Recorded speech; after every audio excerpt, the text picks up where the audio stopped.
All right, so at this moment, we are now fewer than 12 hours away from the scheduled launch of the Artemis II mission. We can give you live pictures coming to us at this moment from the Kennedy Space Center. And if you look closely there, you'll see the rocket on the launch pad getting ready to go. Some birds flying by in the foreground. Now, the fueling process will begin in a few minutes, and the launch is scheduled for 6:24 p.m.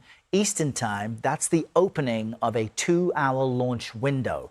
And right now, things appear to be on track to take off on time. And the weather appears to be cooperating. You got light winds, mostly clear skies. That's expected through the liftoff window with temperatures in the mid-70s.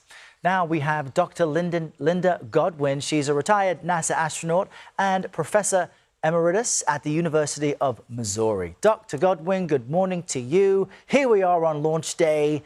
I can only imagine what it's like to be an astronaut, let alone to be an astronaut on launch morning. What is this moment like for people like you, and how can astronauts mentally prepare for what's ahead? Oh, I'm so excited about today. And I will tell you, I am sure they've waited, NASA has waited, the world has waited for this moment for quite a while to get back to the moon, to orbit around the moon.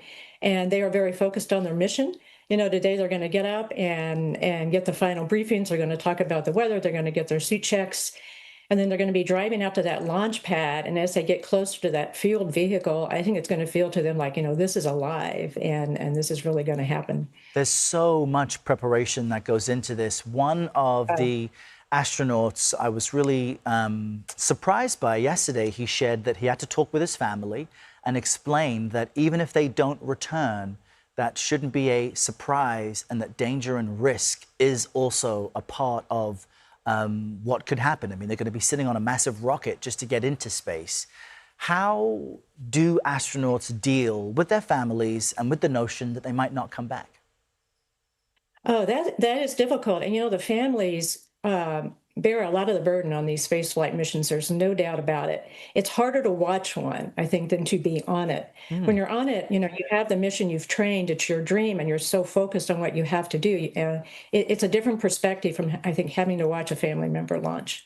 And the reason these astronauts are putting their lives at risk is because of the mission and because of the science and what we just might learn and gain. What interests you most about the Artemis program and this particular mission around the moon? Oh, I'm thrilled that we're getting back to the moon. And it's still not easy to do it. It's still taken a long time to get back there. And I'm thrilled that we're making this step. I'm really interested in what they're going to tell us about the habitability of that module on their 10-day journey. It's different from Apollo in so many ways. We want to see how it performs. I know there's a lot of experiments they're doing on themselves to see what their bodies are doing and how they're reacting. And I really cannot wait to hear their thoughts on what what it's like to be circling the backside of the moon and coming home, and what their observations are. I mean, this is really going to be thrilling. Yeah, it's just fascinating. And we are out of time, but are astronauts allowed to take little trinkets and good luck charms, like something in their pocket? And if so, what did you take? You can take a few things in your pocket and you can fly a few things, but take some jewelry, some very small items. You don't get much allocation, a little bit of mass and a little bit of space. Love it. We'll be watching closely. Dr. Godwin, thanks so much for joining us on this very special morning. Thank